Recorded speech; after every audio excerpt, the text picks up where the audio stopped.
हमारे प्रधानमंत्री जी भी कुछ दिन पहले गए थे सिडनी में, यानी भारत के दो दो स्टार, आप भी किसी स्टार से कम नहीं है। आपको भी हजारों लाखों लोग पूछते हैं और हमारे प्रधानमंत्री जी तो ग्लोबल इंटरनेशनल स्टार हैं। तो दो दो स्टार जब सिडनी की धरती पे गए हैं तो ऑस्ट्रेलिया के लोग खुश हैं, मिल रहे हैं इंडियंस आपसे आके, बता रहे हैं कि आपका वेलकम और प्रधानमंत्री का वेलकम, दोनों का वेलकम हुआ या नहीं हुआ। मैं हैरान हूँ कि आपका चैनल किस तरह से यहाँ पर लोग दीवाने हैं उस आपके चैनल के।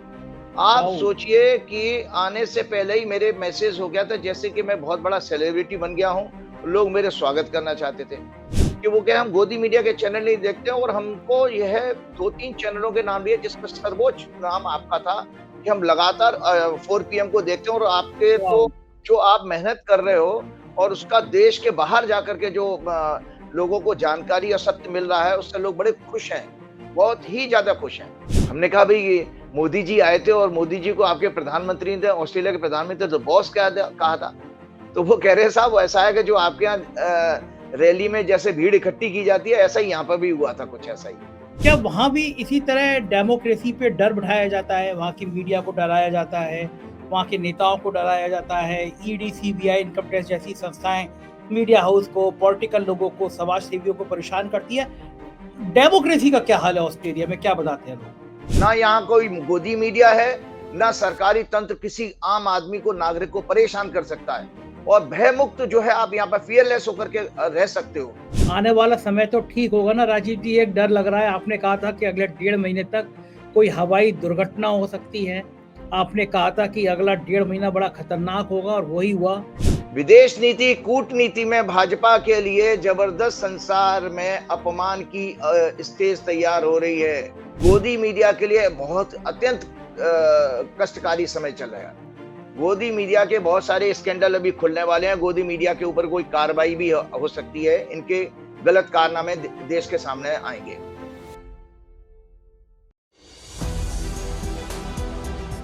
नमस्कार, मैं हूं संजय शर्मा, आप देख रहे हैं 4PM न्यूज नेटवर्क।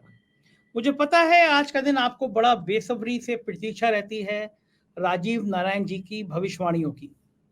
गजब के ज्योतिषी हैं, इतना ज्यादा फेम उन्होंने हासिल किया है, दुनिया भर से मेरे पास मेल आते हैं। शायद मुझे लगता है 30 से ज्यादा देशों से मेल आए होंगे।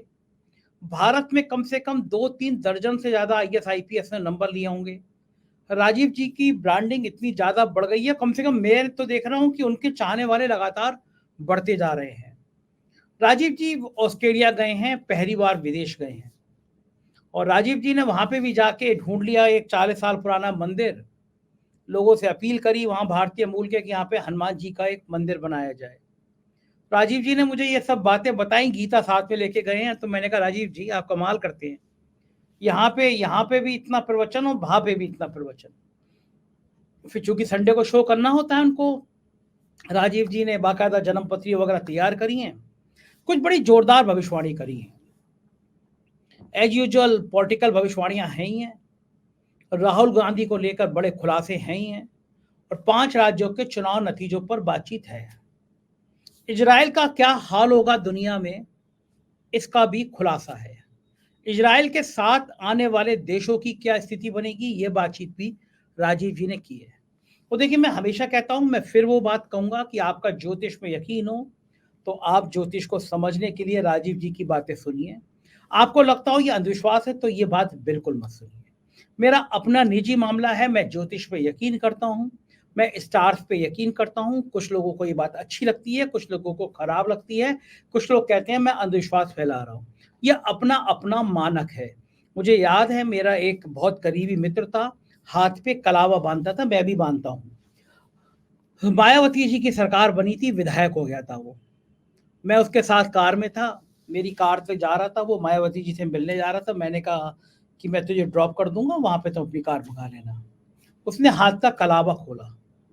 मैंने कहा ये क्या कर रहा है? बोले मायावती जी को पसंद नहीं है कि कोई पूजा की कोई चीज उनके सामने जाए, तिलक हो, हाथ में कलावा। मायावती का वो दौर हमने देखा है। मैंने उससे कहा कि ये अपनी अपनी आस्थाएं हैं, मैं किसी को भी किसी पर अपनी आस्था नहीं थोपनी चाहिए। मेरे तमाम मित्र ऐसे हैं जो नास्तिक हैं और बहुत सफल हैं, वो ईश्वर की कोई पूजा नहीं करते, लेकिन वो उनके पास में उनके पद, उनकी प्रतिष्ठा, उनका पैसा सब है। कुछ ऐसे हैं जो दिन भर पूजा करते रहते हैं तब भी बहुत गरीब हैं, बहुत परेशान हैं। तो मुझे एक किस्सा याद आता है, रजनीश के संस्मरणों में रजनीश ने कहीं सुनाया था, वो किस्सा आज मैं सुनाना चाहता हूँ। वो किस्सा है कि एक बार प्रलय आ रही थी। प्रलय आ रही थी तो भगवान ने कहा कि अगले 10 मिनट है तुम्हारे पास, सबके पास। तुमने ज़िंदगी में जो ना किया हो या जो तुमने तुम्हारी करने की तमन्ना रह गई हो, वो तुम कर लो, क्योंकि 10 मिनट बाद सृष्टि खत्म हो जाएगी। तो एक पंडित जी थे और एक वेश्या थी उस शहर में। 10 मिनट बाद प्रलय आ गई। पंडित जी नरक में गए और वेश्या स्वर्ग में गई। तो पंडित जी ने कहा कि ये तो ईश्वर बड़ा खराब आपका फैसला है। मैं जिंदगी भर जब से होश संभाला आपने, मैं मंदिर में गया, दिन भर आपकी पूजा करता था, मैं रात भर आपकी ध्यान में रहता था, पांचों टाइम आपको भोग लगाता था, आपकी अर्चना करता था, और आपने मुझे नरक में भेज दिया। और एक ये वेश्या है, ये पूरी जिंदगी अपने शरीर को बेचती रही, गंदगी देती रही, मानसिक गंदगी देती रही, शारीरिक गंदगी देती रही, ये स्वर्ग में गई। तो भगवान ने जो उत्तर दिया वो शायद मेरे ख्याल से सार है जिंदगी का, रजनीश के संस्मरणों में से है। उन्होंने कहा कि देख, जीवन में हम बहुत सारे आचरण करते हैं। जब हम सुख में होते हैं तो भगवान को याद करते हैं, दुख में होते हैं तो उनसे ज्यादा याद करते हैं। लेकिन जब असली परीक्षा तब होती है जब सब कुछ खत्म हो रहा होता है। तो जब जीवन खत्म हो रहा था, 10 मिनट बचे थे, तो मैंने कहा अब सिर्फ 10 मिनट बचे हैं।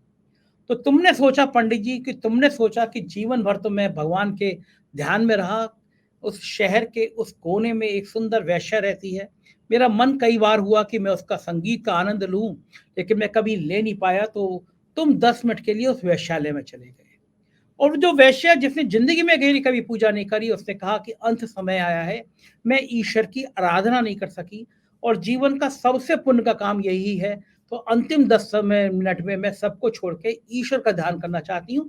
वो मेरा ध्यान लगा के पास आ गई। तो जब आपका सब कुछ जा रहा होता है, सब कुछ खत्म हो रहा होता है, उस समय आप किसका स्मरण करते हैं, ये ज्यादा बड़ी बात है। तो यही बात अपने जीवन में मान के चलिए कि आप किसी की आस्थाओं को, किसी की धार्मिक भावनाओं पर ठेस मत पहुंचाइए। आप आस्तिक है तो आस्तिक रहिए, नास्तिक है तो नास्तिक रहिए। हर व्यक्ति की अपनी निजी सोच है, निजी जिंदगी है। तो मैं बात राजीव जी की कर रहा था। आज मुझे सारी बातें इसलिए याद आई कि जब राजीव जी से मेरी बात हुई तो राजीव जी ने कहा कि 4 PM को चाहने वाले दर्जनों लोग ऑस्ट्रेलिया में हैं। और ये बात मुझे बहुत अच्छी इसलिए लगी कि इस दौर में ऑस्ट्रेलिया में कम से कम मेरे 100 मित्र बन गए हैं जिनसे मेरी लगातार संवाद होता है। और राजीव जी को भी बहुत सारे ऑस्ट्रेलिया में लोग मिले जिन्होंने 4 PM की बातें करी और कहा कि वो 4 PM में सुनते रहते। ये सारी बातें राजीव जी से मेरी हुई। तो मैंने आज बहुत अपनी बातें कर ली। आपको इंतजार है राजीव जी का, मैं सीधे ले चलता हूँ। एक छोटी सी रिक्वेस्ट, अगर आप मेरी माने, हम सरकारों से कोई विज्ञापन नहीं लेते। हम चाहते भी नहीं है कि सरकारें हमें विज्ञापन दें, क्योंकि सरकार जब विज्ञापन देती है तो गोदी मीडिया बनाने की कोशिश करती है। हम गोदी मीडिया ना थे, ना हैं और ना होंगे। रिक्वेस्ट आपसे है, आप मेरे परिवार के सदस्य हैं। इसके नीचे 2 बटन है, सब्सक्राइब के और ज्वाइन के। अगर आप चैनल को ज्वाइन करेंगे तो हमें छोटी सी ताकत देंगे। आपका छोटा सा सहयोग हमें बहुत बड़ी ताकत देगा। तो इस नीचे ज्वाइन बटन है, उसको ज्वाइन बटन को दबाइए। छोटी सी धनराशि अगर आप हमें सहयोग के रूप में देंगे तो हमें और मजबूती मिलेगी, ताकत हमारी बढ़ेगी। हमारे मध्य प्रदेश और राजस्थान के चैनल शुरू हो गए हैं, राज्यों के चैनल है, आपको पता ही, उनको भी सब्सक्राइब करिएगा। चलते हैं सीधे राजीव जी के पास। स्वागत है राजीव जी। और आज मुझे आपसे बात करके बड़ा मजा आ रहा है कि मैं हिंदुस्तान में बैठा हूं और आप ऑस्ट्रेलिया के सिडनी में बैठे हैं। मुझसे सुबह से लोग पूछ रहे थे, जैसे एज यूजुअल नंबर मांगते हैं। मैंने कहा थोड़े दिन आराम करने दीजिए, राजीव जी ऑस्ट्रेलिया गए हुए हैं। ऑस्ट्रेलिया के नाम से मुझे याद आया, आप सिडनी शहर में हैं, शायद आपने जी, मुझे बताया था। जी, जी, जी। सिडनी में, ऑस्ट्रेलिया की सिडनी में हैं। हमारे प्रधानमंत्री जी भी कुछ दिन पहले गए थे सिडनी में। यानी भारत के 2-2 स्टार, आप भी किसी स्टार से कम नहीं है। आपको भी हजारों लाखों लोग पूछते हैं, और हमारे प्रधानमंत्री जी तो ग्लोबल इंटरनेशनल स्टार हैं। तो 2-2 स्टार जब सिडनी की धरती पे गए हैं तो ऑस्ट्रेलिया के लोग खुश हैं, मिल रहे हैं इंडियंस आपसे आके, बता रहे हैं कि आपका वेलकम और प्रधानमंत्री का वेलकम, दोनों का वेलकम हुआ या नहीं हुआ। क्या फीडबैक है? इंडियंस मिले ऑस्ट्रेलिया में, क्या बताया उन्होंने? पहले बातचीत यहाँ से शुरू करते हैं, क्या हाल है वहाँ का, बताइए। हाँ, देखिए संजय जी, पहली बात तो मैं आपके दर्शकों को और सभी लोगों को बताना चाहता हूँ, मेरी ज़िंदगी की पहली विदेश यात्रा हुई है। मैं कभी इससे पहले देश के बाहर गया ही नहीं हूँ। तो मेरे लिए एक बड़ा सुखद अनुभूति थी। दूसरी बात, इंटरेस्टिंग पार्ट ये रहा कि मैं हैरान हूँ कि आपका चैनल किस तरह से यहाँ पर लोग दीवाने हैं उस आपके चैनल के। आप वाओ! सोचिए कि आने से पहले ही मेरे मैसेज हो गया था जैसे कि मैं बहुत बड़ा सेलिब्रिटी बन गया हूँ, लोग मेरे स्वागत करना चाहते थे। और लोगों के मैसेज यहाँ आते ही मैंने देखा, जैसे ही एयरपोर्ट पे आकर के मेरी बेटी ने लोकल नंबर मेरे को दिया, तो मेरे धड़ाधड़ जो है वो इंटरनेट चालू हो गया, तो मैसेज आने लगे। वो लोग मेरे वेट करने के लिए तैयार खड़े थे। तो इसमें वो उन्होंने बताया तो सबने बताया कि हमने गोदी मीडिया के चैनल हम लोग नहीं देखते हैं। ये मैं सत्य बात कहूँगा कि वो क्या हम गोदी मीडिया के चैनल नहीं देखते हैं और हमको यह 2-3 चैनलों के नाम लिए जिसमें सर्वोच्च नाम आपका था कि हम लगातार 4 पीएम को देखते हैं और आपके वाओ! तो मतलब इतनी अच्छी बात मुझे लगी कि वास्तव में जो आप मेहनत कर रहे हो और उसका देश के बाहर जाकर के जो लोगों को जानकारी और सत्य मिल रहा है, उससे लोग बड़े खुश हैं, बहुत ही ज़्यादा खुश हैं। तो वाओ! ये देखा तो इसमें इसके बाद और फिर अच्छी बात क्या हुआ कि मुझे कभी-कभी मैं चूँकि मैंने पहले आपके प्रोग्राम में कहा था मैं बहुत भावुक हूँ, तो लोग मेरे पैर छू रहे थे। मेरी वाइफ, मेरी बेटी साथ में थी और लोग ये कह रहे थे कि आप समझ नहीं सकते कि मैं इनका कई महीनों से नंबर माँग रहा था। संजय शर्मा जी को फ़ोन भी किया और वो व्यक्ति आज मेरे सामने प्रत्यक्ष रूप से बैठा है। ऐसा लोग उन्होंने एक शब्द गॉड तक कह दिया। तो जो कि मैं गॉड तो भगवान के अलावा कोई दूसरा हो नहीं सकता। लेकिन वो आपके चैनल की दीवानगी थी और कुछ हनुमान जी ने मेरे ऊपर जो आशीर्वाद दिया उसका सत्य उन लोगों के पास पहुँच रहा है। तो एक और चीज़ थी, मैंने ऐसे ही उन लोगों से कहा कि भई कुछ आपके पॉलिटिकली इन्फ्लुएंशियल लोग हैं, मोदी जी भी यहाँ पर आए थे, बड़ा हुँ। स्वागत-सत्कार किया था वो वहाँ पर वो एक पैरामेटा करके जगह है, जहाँ पे इंडियंस कम्युनिटी बहुत ज़्यादा रहती है, बड़ा अच्छा मार्केट है। तो उसमें वहाँ कुछ बड़े-बड़े लोगों से जो पॉलिटिकली एक्टिव लोग हैं, उनसे संजय जी एक जानकारी और अजीब-सी मिली। हमने कहा भई ये मोदी जी आए थे और मोदी जी को आपके प्रधानमंत्री ने ऑस्ट्रेलिया के प्रधानमंत्री तो बॉस कहा था। तो वो कह रहे हैं साहब ऐसा है कि जो आपके यहाँ रैली में जैसे भीड़ इकट्ठी की जाती है, ऐसा ही यहाँ पर भी हुआ था कुछ ऐसा ही। तो अच्छा, मैंने कहा क्या हाँ, मैंने कहा मतलब क्या मतलब? बोले साहब ऐसा वो प्लेन भर-भर के दूसरे शहरों से लोग इकट्ठे करे गए थे और वो भी पूरे नहीं हो पाए थे। तो तो मैं इसलिए कह रहा हूँ मुझे भैया यहाँ करके पता लगा हम तो अखबारों में पढ़ रहे थे। हमने अखबारों में पढ़ा मैंने जब वहाँ इंडिया में रह के पढ़ा था कि किस तरह से एम्बेसीज का यूज़ किया जाता है। एम्बेसीज के स्टाफ लग जाते हैं, वो टिकट पूरी सेल करने में। तो यहाँ पर वो सत्य मुझे जाकर के पता लगा। तो ये है। सो अच्छा ऑस्ट्रेलिया में रह कर के भी राजीव लोग जी उतने राजीव जी, एक चीज़ और पूछना चाहूँगा इसी बीच में। आप ऑस्ट्रेलिया में हैं, भारतीय मिल रहे हैं, आपसे बात हो रही होगी, तमाम मुद्दों पे बात होती हो रही होगी। क्या वहाँ भी इसी तरह डेमोक्रेसी पे डर बिठाया जाता है, वहाँ की मीडिया को डराया जाता है, वहाँ के नेताओं को डराया जाता है, ईडी, सीबीआई, इनकम टैक्स जैसी संस्थाएँ मीडिया हाउस को, पॉलिटिकल लोगों को, समाज सेवियों को परेशान करती है? डेमोक्रेसी का क्या हाल है ऑस्ट्रेलिया में, क्या बताते हैं लोग? साहब देखिए ऐसा है कि सत्य बात मैं बताऊं कि मैंने पहली बार मैं विदेश में आया हूं सो सही मायने में जो डेमोक्रेटिक इंस्टीट्यूशन जैसे काम करते हैं चाहे वो छोटी सी कॉरपोरेशन लेवल की चीज हो वह आपको विदेश में जन्नत मिलेगी हमारे देश में वास्तव में हमको लगता है कि हम जाने किस देश में रह रहे हैं टोटल भ्रष्टाचार, टोटल झूठ ही झूठ, ऐसा यहाँ पर कुछ नहीं है।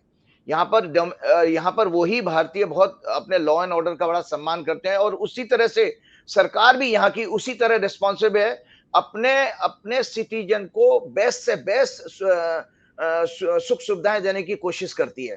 तो जो डेमोक्रेटिक वैल्यूज़ हैं, हम भारत में कहीं भी दूर-दूर तक नहीं है उसके।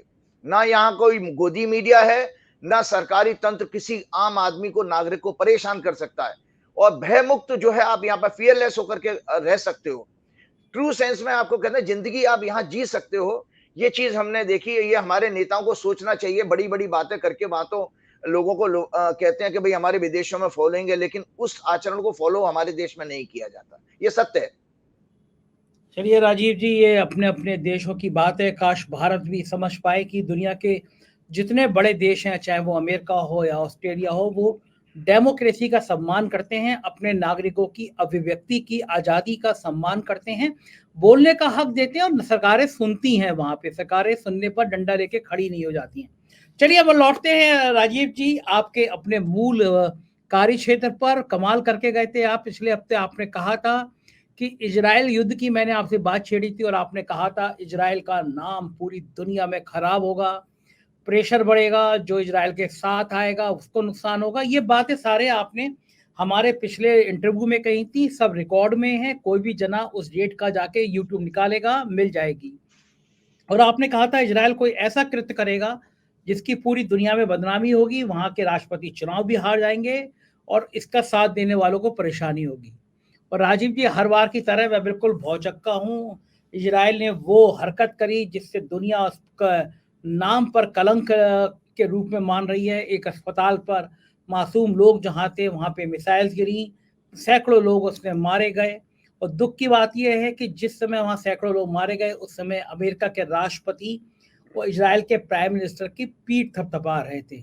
और सैम पित्रोदा साहब हैं, दुनिया के बहुत ताकतवर इंसान हैं, भारत मूल के हैं। मुझसे इंटरव्यू में उन्होंने कहा कि अमेरिका में भी इस बात का भारी विरोध हो रहा है, अमेरिकन सड़कों पे हैं कि अमेरिका को सीज फायर करने की बात करनी चाहिए थी, बजाय वो पेट्रोल डाल रहा है युद्ध में। तो आपकी बातें कि इजराइल में इतना विरोध होगा, जो साथ देगा उसका विरोध होगा, लगभग सब सही हुई।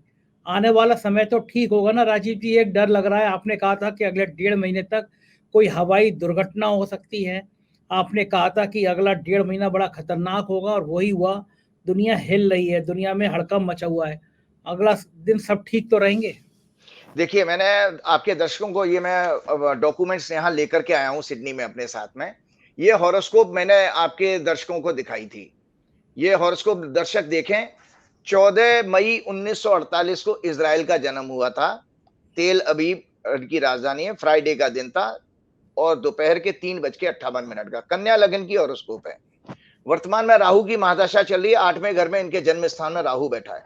तो इसीलिए मैंने ये कहा था। और अभी इनके इमेज के जो प्रतिष्ठा है वो ज्योतिष में 7th हाउस से देखी जाती है।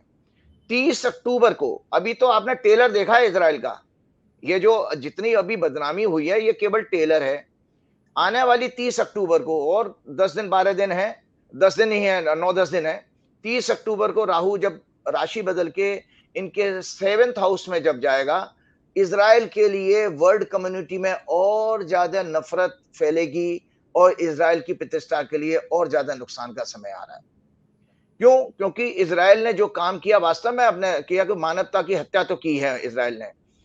और साथ में अमेरिका की भी मैंने आपके इजराइल की कन्या लगन की कुंडली है और अमेरिका की सिंह लगन की कुंडली है। और मजे की बात यह है, मैंने पिछले प्रोग्राम में ही कहा था कि अमेरिका की भी राहु की महादशा चल रही है और राहु उनकी कुंडली में भी जो है 12वें घर में प्लेस्ड है, जो अपमान का घर है।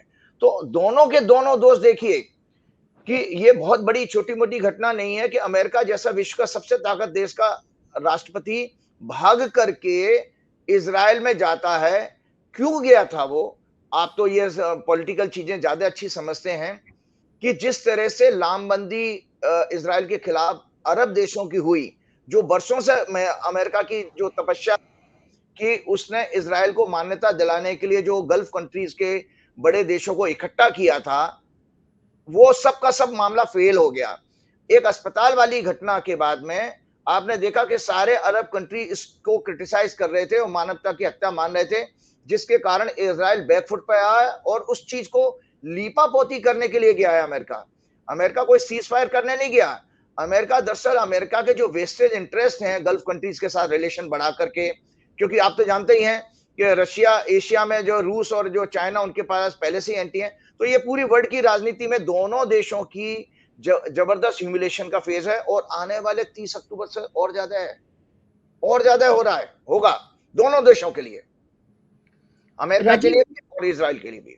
राजीव जी, क्या भारत की जन्म पत्री भी इनसे मैच करती है? क्योंकि हमारे प्रधानमंत्री जी ने, मोदी जी ने जितनी जल्दी इजराइल का सपोर्ट किया उससे बदनामी हुई। अटल बिहारी वाजपेयी फिलिस्तीन के समर्थन में बात करते आए थे और हमारे प्रधानमंत्री जी इतनी जल्दी इजराइल के पक्ष में जाके खड़े हो गए और बाद में लगा कि ये तो गलत स्टेप हो गया। भारत के लिए मौका था, वो कह सकता था कि हम बीच की मध्यस्थता कराना चाहते हैं फिलिस्तीन की और इजराइल की, दुनिया में नाम होता। लेकिन जो जल्दी का फैसला हुआ, बाद में सरकार को अपने पैर पीछे खींचने पड़े क्योंकि दिख गया कि ये गलत स्टेप हो गया। तो क्या भारत की जन्मपत्री भी, जन्म कुंडली भी मैच कर रही थी इजराइल से, जो हमारी भी बदनामी हो गई? नहीं, बिल्कुल आप ठीक कह रहे हैं। इसमें भारत की कुंडली से ज्यादा मुझे भाजपा की कुंडली, जो हमने अक्सर आपके चैनल पर ये चर्चा की है, मैं फिर दर्शकों को दिखा देता हूं। ये भाजपा की कुंडली है 6 अप्रैल 1980 की, बकायदा मैंने डायग्राम बना के की है। तो 30 अक्टूबर से भाजपा के लिए विदेश नीति में एक फिर से एक नई चैलेंजिंग भविष्यवाणी करने जा रहा हूं। विदेश नीति कूटनीति में भाजपा के लिए जबरदस्त संसार में अपमान की स्टेज तैयार हो रही है। विदेश नीति के मामले में नॉट ओनली इजराइल, बल्कि गल्फ के कंट्रीज के देश भी भारत को कटघरे में खड़े करने वाले हैं। क्योंकि बीजेपी की कुंडली में यही राहु, जो उनके जन्म स्थान में तीसरे घर में बैठा है और वो 10वें भाव में मीन राशि में इनके आ रहा है। तो इसका अर्थ ये हुआ, तीसरा घर होता है जो हमारी किसी भी हॉरोस्कोप में, वो पड़ोसी से संबंध का होता है। देश के लिए वो पड़ोसी देश हो या हमारी कूटनीति हो, विदेश नीति हो, वो तीसरे घर से देखी जाती है। तो इसमें भाजपा की कुंडली में 3 और 10 का कनेक्शन आ रहा है और 10वें घर से तीसरा घर, छठवां घर संकट का होता है। तो इसमें देश बीजेपी के लिए और स्थिति खराब होने वाली है। और आपके अखबारों में मैंने पढ़ा था, इंडिया में आने से पहले, या शायद सोशल मीडिया में ही पढ़ा था, उसमें ये दिया था कि अंधभक्त अब क्या करेंगे, जब जब बीजेपी सरकार ने, संजय जी, जब फिलिस्तीनियों के ऊपर जो अन्याय जो हुआ अभी, उसके समर्थन में जो बयान जब चेंज किया था, तो उसमें मैंने कहीं कोट पढ़ा था किसी का कि अब अंधभक्तों के लिए मुश्किल हो गई। अभी तक तो गोदी मीडिया और अंधभक्त जो है इजराइल को वो एक तरह से मुस्लिम, एंटी मुस्लिम दिखा करके वो अपनी वाहवाही लूट रहे थे। सडनली सरकार का बयान आया फिलिस्तीन के फेवर में, तो उसमें तो अंधभक्त जो है घूम गए पूरे 360 डिग्री। तो ऐसी अवस्था में भारतीय जनता पार्टी के लिए विदेश नीति के मामले में अपमान की स्थिति फिर से तैयार हो रही है 30 अक्टूबर के बाद में। राजीव जी, आपने 30 अक्टूबर की तारीख इस मामले में और याद दिलाई थी, याद आ गई मुझे। आपने कहा था कि 30 अक्टूबर से राहुल गांधी की छवि में अप्रत्याशित रूप से बहुत बहुत ज्यादा विस्तार आएगा। आपने कहा था कि एकदम स्टार बदलेंगे 30 अक्टूबर के बाद से। तो अभी अब 8 दिन बचे हैं, अब क्या होने जा रहा है राहुल गांधी की जिंदगी में? भाई देखिए कि ये जितने भी अभी आपने देखा होगा, बहुत सारी आपके गोदी मीडिया बहुत सारा आजकल ओवर बिजी है। और एक और देश की कुंडली में एक और चीज बता दें तो बुध जो है मीडिया का सिग्निफिकेटर है। भारत की कुंडली में इस समय बुध 6वें भाव में मंगल राहु के प्रभाव में आ चुका है। तो इससे में गोदी मीडिया के लिए बहुत अत्यंत कष्टकारी समय चल रहा है। गोदी मीडिया के बहुत सारे स्कैंडल अभी खुलने वाले हैं। गोदी मीडिया के ऊपर कोई कार्रवाई भी हो सकती है, इनके गलत कारनामे देश के सामने आएंगे। अब और एक और चीज बता देता हूं, भारत की कुंडली में ये धन भाव का स्वामी भी है बुध। भारत की कुंडली में किसी फाइनेंशियल स्कैंडल का एक्सपोज होने जा रहा है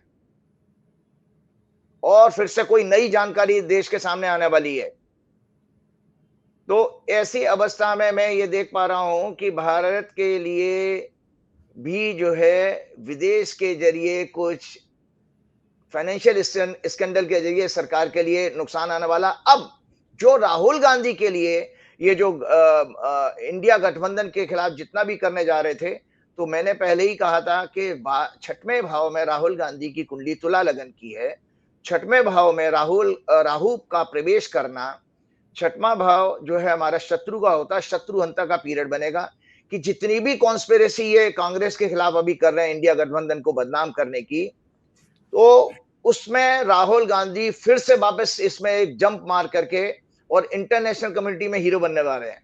30 अक्टूबर के बाद राहुल गांधी का विदेश में जबरदस्त सम्मान बढ़ेगा। खासतौर से कांग्रेस के लिए एक बहुत गोल्डन टाइम आ रहा है, जो गल्फ की पॉलिटिक्स में कांग्रेस को बहुत अच्छा वेटेज मिलेगा।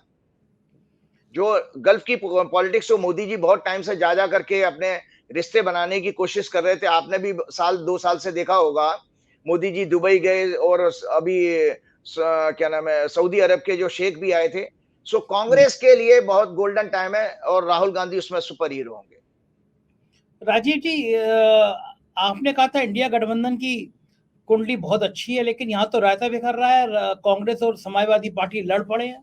देश के सबसे बड़े राज्य उत्तर प्रदेश में लड़ाई शुरू हो गई है। तो इंडिया गठबंधन के सितारे तो गर्दिश में आ रहे हैं और आप कह रहे हैं राहुल गांधी के अच्छे हो जाएंगे। नहीं देखिए, बिल्कुल आपने ठीक कहा। 23 जून 2023 को इंडिया गठबंधन बना था, सिंह लगन की कुंडली थी। तो 5 नंबर होता है सिंह लगन, 5, 6, 7। 7 होता है हमारा मित्रता का। मैंने हर प्रोग्राम में कहा, किसी की भी हॉरोस्कोप में 7वां भाव सहयोग और मित्रता का होता है। तो 7वें भाव में इस समय थोड़ा सा बृहस्पति हैं, वो पीड़ित हैं। मंगल भी 7 में मौजूद है, बुध भी पहुंच गया है, राहु केतु हैं। जैसे ही तुला राशि से, तुला और मेष की राशि से राहु केतु अलग होते हैं, वो 30 अक्टूबर को ही हो रहे हैं। तो 30 अक्टूबर के बाद आप देखिए ये कंट्रोवर्सी जिसका मीडिया चटकारे ले करके प्रचार कर रहा है, स्वाद ले करके। मित्रा के ऊपर भी कुछ वो टीएमसी की जो है एक सांसद है उनके, हाँ, उनके खिलाफ भी कुछ चीजें उछाली जा रही हैं, प्लस अखिलेश और कांग्रेस की कंट्रोवर्सी को भी उछाला जा रहा है। ये सब की सब शून्य हो जाएंगी 30 अक्टूबर के बाद। और इंडिया गठबंधन उसी तरह से, क्यों? क्योंकि बृहस्पति हमारा विजडम का सिग्निफिकेटर है। ये विजडम ही वापस आने वाला है, जो कि वापस गठबंधन की इमेज को, गठबंधन के ग्रोथ स्टार्स को फिर वापस चमकाएगा। अच्छा, ये बढ़िया बात होती है। अच्छा, ये बढ़िया बात होती है। जब इंडिया गठबंधन की बात होती है तो सितारे दाएं बाएं होकर निकल लेते हैं।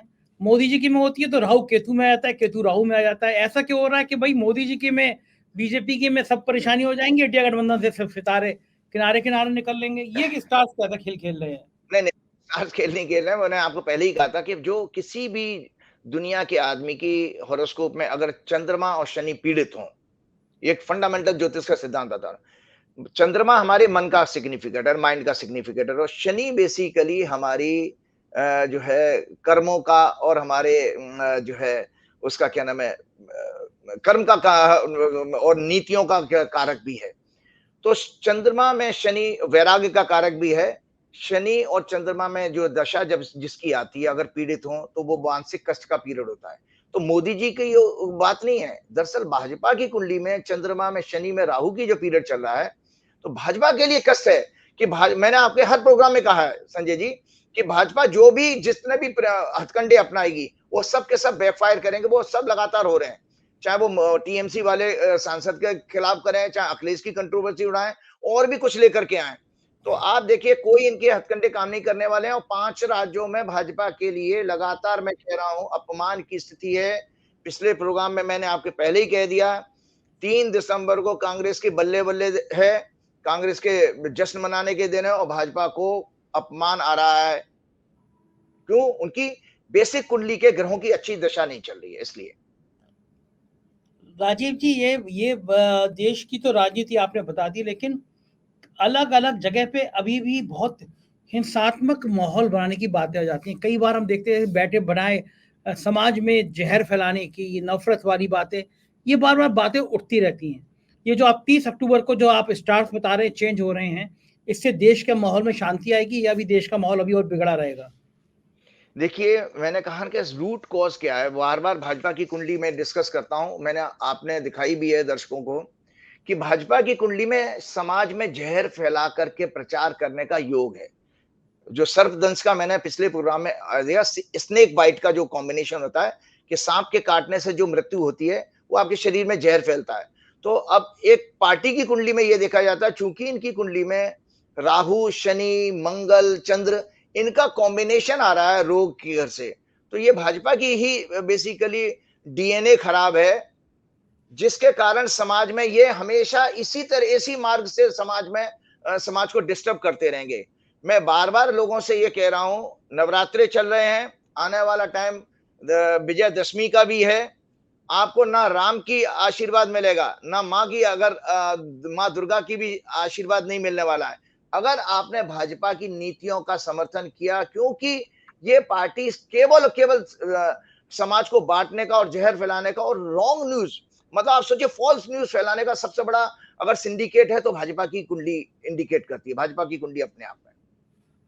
अच्छा राजीव जी, आपकी आपकी जन्म पत्री में कौन सा ग्रह वो ऐसा अच्छा आ गया जो पहली बार आप विदेश यात्रा पे निकल गए? देखो ऐसा है, एक और आपको सामने खुलासा कर रहा हूं मैं। आज मेरे लिए बड़ा अच्छा दिन है कि मैं आज ऑस्ट्रेलिया में एक हिंदू मंदिर में दर्शन करने गया था। और वो हिंदू मंदिर ऑस्ट्रेलिया का सबसे पहला हिंदू मंदिर है, 40 साल पहले सिडनी में वो बना था, वेंकटेश्वर मंदिर है।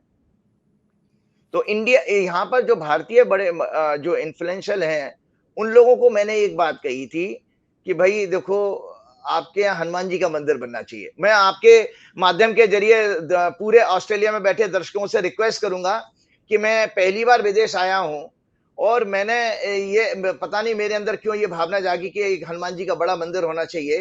तो उन सज्जन से जो बड़े पॉलिटिकली हैवी वेट है यहाँ पर, उनसे मैंने रिक्वेस्ट की, तो उन्होंने कहा सिटी में जगह तो नहीं मिल सकती, लेकिन शहर के बाहर मिल जाएगी। और हाँ, ऑस्ट्रेलियन सरकार मल्टी कल्चरल एक्टिविटी को प्रमोट कर रही है। वो ये कह रही है कि अगर हमको सिटी के बाहर होगी तो ऑस्ट्रेलियन गवर्नमेंट सस्ते रेट पर जमीन भी दे सकती है। तो ये मेरी कुंडली में जो आपको विदेश यात्रा का मेरा योग चल रहा है, क्योंकि 9वें घर से हमारे विदेश और वीजा देखा जाता है। इंटरेस्टिंग पार्ट यह है कि मैंने वीजा पहली बार अप्लाई किया, मेरे तीसरे दिन वीजा आ गया। लोगों को काफी काफी टाइम मिल लग जाता। तो मेरे वास्तव में आपकी बात सच है, क्योंकि मेरी नवमेश की दशा चली है, 9th लॉर्ड की दशा चल रही है, और 9th लॉर्ड की दशा में ही इंसान का देवालय निर्माण का योग भी है मेरी हॉरोस्कोप में। तो भगवान ने मेरे से एक काम कराया, मैं पूना में एक हनुमान जी के मंदिर से जुड़ा, वो मंदिर पूरा भी कराया मैंने।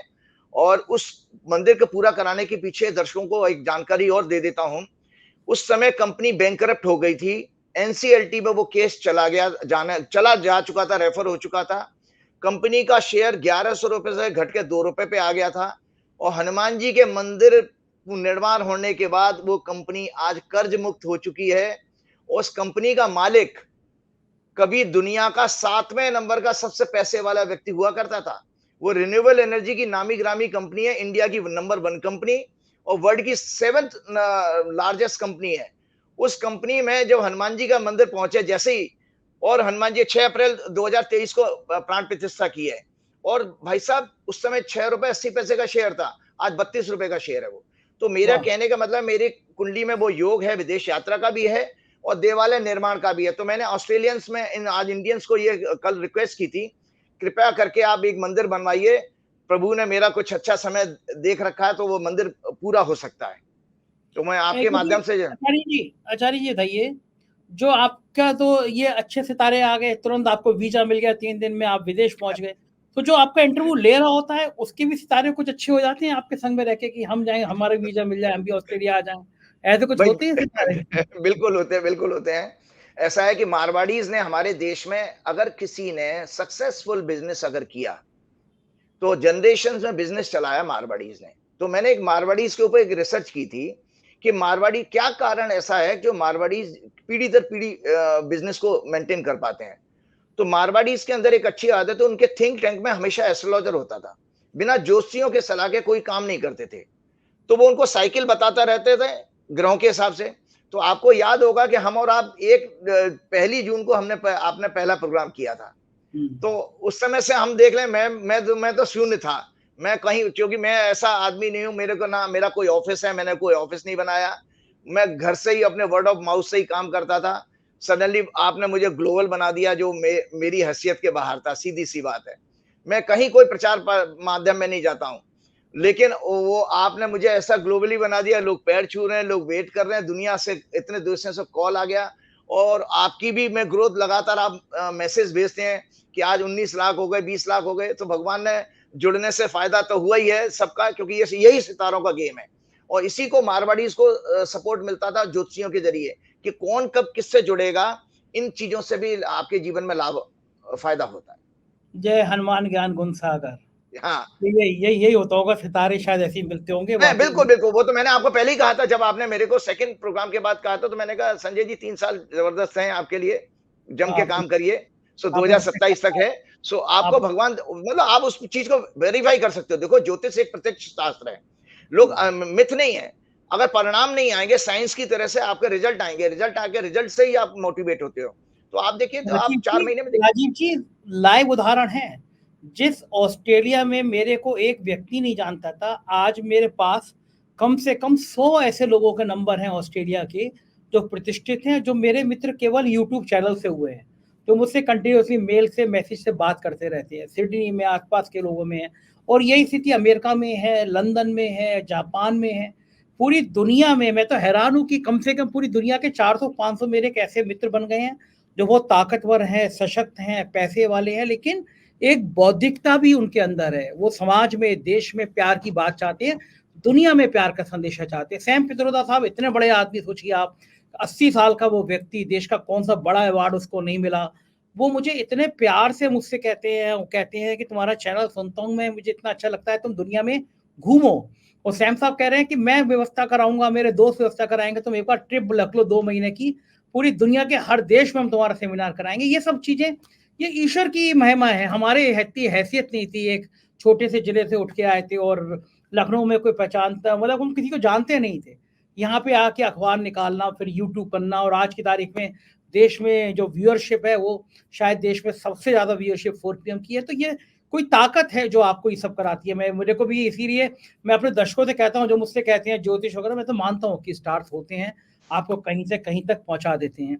राजीव जी, राहुल गांधी को लेके लोगों के मन में फिर वही बात आती है, सवाल सामने आता है कि अगर इंडिया गठबंधन की सरकार आती है, क्या राहुल गांधी के मन में प्रधानमंत्री का योग है, या फिर राहुल गांधी किंग मेकर बनेंगे, प्रधानमंत्री कोई और होगा? क्योंकि राहुल गांधी ने, मैंने सैम साहब से कहा, क्योंकि सैम पित्रोदा राहुल जी के पिताजी के दोस्त हैं, और राहुल को वो बच्चे की तरह, दोस्त की तरह बात करते हैं, और राहुल भी वो सोचते। मैंने उनसे एक बार पूछी, मैंने कहा आप तो वैज्ञानिक सोच के आदमी हैं, आप ज्योतिष को, भगवान को भी नहीं मानते, लेकिन मुझे एक बात बताइए, जो राहुल गांधी ठंड के दिनों में एक टी शर्ट में पहन के निकल पड़े, उनको ठंड नहीं लगी, तो वैज्ञानिक सोच तो इसमें कहीं ना कहीं आड़े आएगी, क्योंकि ठंड हर एक को लगती है, मानव स्वभाव है, ये शरीर है।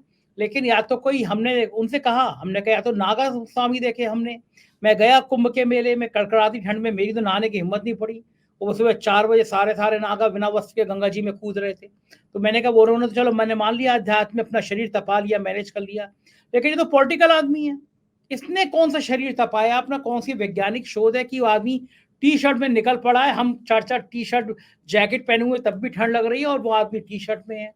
तो मैंने उनसे पूछा, तो इस बात का वो भी कह रहे थे कि उन्होंने शरीर को साधा, उन्होंने कहा कि सब कुछ यहाँ है, सब कुछ, अगर बहुत अच्छी तुम्हारे बात, बहुत अच्छी बात। दिमाग में, आप तो खुद इंजीनियर हैं राजीव जी, उन्होंने, श्याम साहब ने मुझसे कहा कि सब कुछ दिमाग में है, आपने ब्रेन को इतना ताकतवर कर दिया कि उसने बॉडी को अगर आपको संदेशा दे दिया तो आपकी बॉडी उसी हो जाती है। तो मुझे लगता है कि एक पावर है, कोई ईश्वर है, अल्लाह है, भगवान है, यीशु है, कोई भी नाम दे दो, उसकी ताकत है। आपकी वेवलेंथ वहां से मिलती है, तो वहां से संदेशे आते हैं, और आपका इधर का एंटीना मजबूत है तो उधर की भी वेव अच्छी आएंगी, और इधर इधर ही का एंटीना टूटा हुआ पड़ा हुआ है, यहीं की गंदगी भरी हुई है, यही नफरत भरी हुई है, यही हिंसा भरी हुई है, तो वहां वेवलेंथ कैच नहीं करेगी। आपको दिल बड़ा उदार होना चाहिए। मैं सही कह रहा हूँ राजीव जी? मुझे आपके संग करते करते मुझे भी अनुभूति होने लगी है थोड़ी अध्यात्म, इसलिए मैं ऐसी बातें कर रहा हूँ आज। नहीं, नहीं, बहुत अच्छी बात आपने की। देखिए, मैंने पहले ही आपको कहा था कि वो बेसिकली उनकी हॉरोस्कोप एक संत की हॉरोस्कोप है, और उसकी व्याख्या जो हमारे जो योग शास्त्र में पहले ही कही गई है।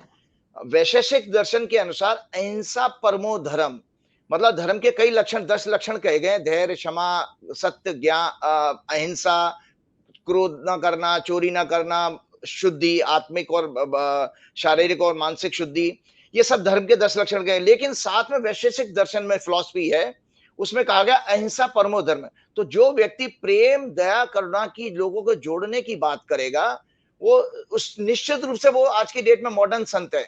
वो टी शर्ट पहन रहा है, पैंट पहन रहा है, लेकिन उसके अंदर संत भाव आ चुका है, जिसका कि मैं आपको गीता के 16वें 12वें अध्याय का मैं ये श्लोक पढ़ के बताता हूँ। भगवान ने स्वयं कहा है, ये गीता है सामने, मैं लेके आया हूँ सिडनी में भी। मैं यही कह रहा था, आप ऑस्ट्रेलिया भी गीता लेकर गए हैं। लेके गए हैं। तो भगवान कहते हैं अदेष्टा सर्वभूतानाम मैत्र करुण एव च निर्ममो निरंकार सम दुख सुख क्षमी संतुष्ट सततम योगी यतात्मा दृढ़ निश्चय मैया अर्पित मनोबुद्धि यो मद भक्त समय प्रिय। तो भगवान कहते हैं उसमें, जो पूरे सभी प्राणियों में द्वेष भाव से रहित, स्वार्थ रहित, सबका प्रेम और सबका साथ दया रखने वाला हो, ममता से रहित, अहंकार से रहित, सुख दुखों में समान और क्षमावान रहता हो, अपराध करने वाले को भी क्षमा कर देता हो, तथा जो योगी निरंतर संतुष्ट है, मन इंद्रियों सहित शरीर को वश में किए हुए है, मुझ में दृढ़ निश्चय वाला, ऐसा भक्त मुझे प्रिय है। तो भगवान ने ये साफ कह दिया है कि यही व्यक्ति है। वो नहीं जय श्री राम का नारा लगाने वाले, जय श्री राम का नारा लगाने वाले तो वो आपको अगर रामायण काल में जाइए तो मारीच ने भी वो जब हिरण बन के आए थे और सीता जी को ठगा था, वो भी श्री राम का ही उन्होंने नाम लिया था और राम जी को भटका दिया। तो राम जी ने वहां भगवान होकर के नहीं दिखाया है अपने आप को, मनुष्य के रूप में ही उनसे भी गलती हुई थी। तो चूंकि आपके 2 दिन बाद दशहरा आ रहा है, दशहरे की आपके देशवासियों को, आपके दर्शकों को, सबको बहुत बहुत शुभकामनाएं। तो उसमें मैं जाते जाते बीच में लोगों को बोलता ही हूं कि एक तो जीवन में याद रखिएगा, 3 प्रकार की ऊर्जाएं सूर्य माने गए हैं। ये ज्ञान है लोगों के लिए जो मेरी आदत में है। ब्रेन के लिए जो माना गया है वो है हमारा स्वाध्याय। जितना आप अच्छे शास्त्रों को पढ़ेंगे, ब्रेन आपका फर्टाइल होता है, थॉट प्रोसेस इंप्रूव होता है ना, प्यूरिफाई होता है। तो ब्रेन की ऊर्जा, ब्रेन का सूर माना गया है आपका ज्ञान, स्वाध्याय। हृदय का सूर माना गया है आपका प्राण। आप शुद्ध प्राण लेना शुरू करिए। आपको जानकारी के लिए मैं बता देता हूं, मैंने यहाँ पर ऑस्ट्रेलिया में भी ये लोगों को करवा के दिखाया। आपको भी एक दिन आपके चैनल पे मैंने कहा पूरा प्राण भरिए, तो मैं हाँ, बता देता हूं। मोस्ट ऑफ द यस, ये आज के दर्शकों के लिए नॉलेज है, हम लोग गलत प्राण ले रहे हैं। 99.99% हम गलत ब्रेथ लेते हैं। तो हम लोग जो आपसे पूरा श्वास भरने के लिए कहा जाए, और अगर आप ऐसा कर रहे हैं, दर्शक करेक्ट कर सकते हैं, जो लोग दर्शक मुझे देख रहे हैं या देखेंगे, आप अगर से कहा जाए पूरा प्राण भरिए, this is a wrong breathing, it is called vertical breath. इससे ये शैलो ब्रेथ कहलाता है, इससे लंग्स पूरे फिलअप नहीं हो पाते हैं। एक्चुअली अगर आपको प्राण लेना सही सीखना है, तो जो छोटा बच्चा सो रहा होता है उसको देखिए, वो कैसा प्राण ले रहा है, उसमें पेट उसका चलता है, उसको कहते हैं एब्डोमिनल ब्रीदिंग मेडिकल टर्मिनोलॉजी में, हॉरिजॉन्टल ब्रीदिंग। उसमें कई सारे फायदे हैं। उसमें पेट में जितने भी आपके ऑर्गन हैं, pancreas, liver, intestine, genital parts, सब में देखिए मूवमेंट होता है आगे पीछे होकर के। मसल्स हेल्दी होती हैं, ब्लड का सर्कुलेशन इंप्रूव होता है, और पूरे फेफड़े आपके लंग्स जो है फिलअप होते हैं। तो पूरा प्राण लेने की कोशिश कीजिए, तो आपका इससे हृदय पावरफुल होता है। और पेट का जो ऊर्जा मानी गई है जठराग्नि, डाइजेस्टिव फायर। तो ये तीन ऊर्जाएं अगर आपकी मेंटेन रहती हैं, तो आप किसी भी रोग से दूर रह सकते हैं। इनको क्या करके, और दूसरी बता देता हूँ, इड़ा और पिंगला नाड़ी। आपकी जो राइट नोस्ट्रिल है, ये आपका सिंपैथेटिक नर्वस सिस्टम को कंट्रोल करती है, और जो लेफ्ट है वो आपकी पैरासिम्पैथेटिक है, ये चंद्र नाड़ी है। तो आपका ये फाइट और फ्लाइट क्या नाम है, एक्शन को प्रभावित करती है, और ये आपके सारे के सारे हार्मोनल हेल्थ को बैलेंस करती है, इमोशनल हेल्थ को बैलेंस करती है। तो अगर आपका सुबह, आप एवरीडे आप भी चेक कर सकते हैं, आप जब सुबह उठें तो देखिए कि कौन सी नाड़ी से ज्यादा एयर बाहर बाहर आ रही है। इसका मतलब लॉस उस साइड से ज्यादा हो रहा है, कि पैरासिम्पैथेटिक ज्यादा ओवरवर्क कर रहा है कि सिंपैथेटिक कर रहा है। तो उधर से ही आप प्राणायाम शुरू करिए जिधर से एयर ज्यादा आ रही है।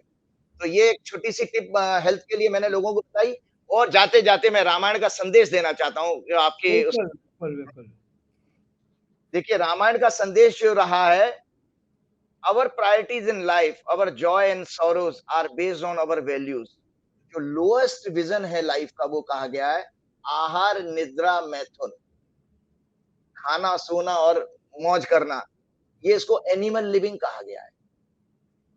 जो हायर विजन है, believe in the service of humanity, जो राहुल गांधी का नेचर है, the attitude of love and serve everyone without hatred, ये आपका हाईएस्ट विजन माना गया है। वही राम जी का संदेश है। राम जी ने हमेशा धर्म का पालन किया, और मर्यादा में रह के किया। आप देखिए रामायण के रामचरितमानस के अनुसार, मैं जरा सा आपको ब्रीफ कर देता हूं। राम राज्य में सभी लोग अपने अपने वर्ण और आश्रम के अनुसार धर्म में तत्पर, सदा वेदानुसार बताए गए मार्ग पर चलते थे, सुखी होते थे, भयमुक्त होते थे। उनमें ना कोई शोक ना कोई रोग सताता था। राम राज्य में आदि दैविक, आध्यात्मिक और भौतिक ताप किसी को नहीं होते थे। सभी लोग प्रेम सद्भाव से मित्र रहते थे। अकाल मृत्यु नहीं होती थी। धर्म अपने चारों चरण, सत्य, शौच, दया, दान में फलता फूलता था। सभी छल कपट, पाखंड, झूठ, स्वार्थी और अहंकार को त्यागने वाले पुण्यात्मा होते थे। पंडित ज्ञानी सत्य और शास्त्रों के अनुसार उनके बताए गए मार्गों का समाज को ज्ञान देते थे। सभी लोग ब्राह्मणों, आचार्यों, ज्ञानियों के चरण के सेवक और सम्मान करने वाले होते थे। Important part, last line, sorry आपको मैं ज्यादा तंग करता हूं। राम राज्य में, सुनिए ध्यान से, राम राज्य में दंड देने के अधिकारी केवल वैरागी, सन्यासी, ऋषियों के हाथ में होता था, राजा के हाथ में नहीं होता था। जीतना शब्द केवल मन को जीतने के संदर्भ में आता है। राम राज में कोई शत्रु नहीं होता था। तो क्या अगर बात! आप अगर जिस राम राज की बात हमारी आरएसएस करती है, और ये कहती है ये तो राम राज नहीं है, ये तो रावण राज्य है, तो बस बिल्कुल, दर्शक इन लोगों को पहचाने, तो आप देखिए तब तो राम का आशीर्वाद मिलेगा, और मां दुर्गा की शक्ति का भी आशीर्वाद मिलेगा। कृपया करके जो चुनाव है यही आपकी सबसे बड़ी ताकत है लोकतंत्र में। इसका इस्तेमाल अपने वोट का कीजिएगा और देखभाल कीजिए कि किसने आपके देश को क्या दिया है। बिल्कुल सिर्फ ठीक बात। भगवान कभी ऐसे नहीं मिलते हैं, नारे लगाने से भगवान ना मिले हैं ना कभी मिलेंगे। भगवान राम नहीं चिंतन से, भगवान केवल चिंतन से मिलते हैं। राम नहीं झूठ मिलते झूठों के फेरों में, राम मिलेगी शबरी के झूठे बेरों में। बहुत बहुत शुक्रिया राजीव जी, ऑस्ट्रेलिया में आप मस्त रहें, मौज करें, हमसे मिलते रहें, हमसे बातें करते रहें। अगले संडे को फिर मुलाकात होगी, ध्यान रखिएगा अपना। शुक्रिया, थैंक यू। Thank you. तो ये थे राजीव नारायण जी। आपने सुना किस तरह से आज इन्होंने बढ़िया बढ़िया बातें करी। ऑस्ट्रेलिया में हनुमान जी के मंदिर बनाने की बात करी, 5 राज्यों के चुनाव की बात करी, और मुझे यकीन है कि आपको ये परिचर्चा पसंद आई होगी। हर बार की तरह इंतजार रहेगा मुझे आपके कमेंट का, आपकी बातचीत का। अगर आप कमेंट करते हैं तो हमारा हौसला बढ़ता है, हमको लगता है कि आप इस परिचर्चा में खुद शामिल थे। आखिर में फिर रिक्वेस्ट से जाने से पहले ज्वाइन बटन जरूर दबाइएगा, ज्वाइन कीजिएगा चैनल को। बहुत बहुत शुक्रिया, थैंक यू।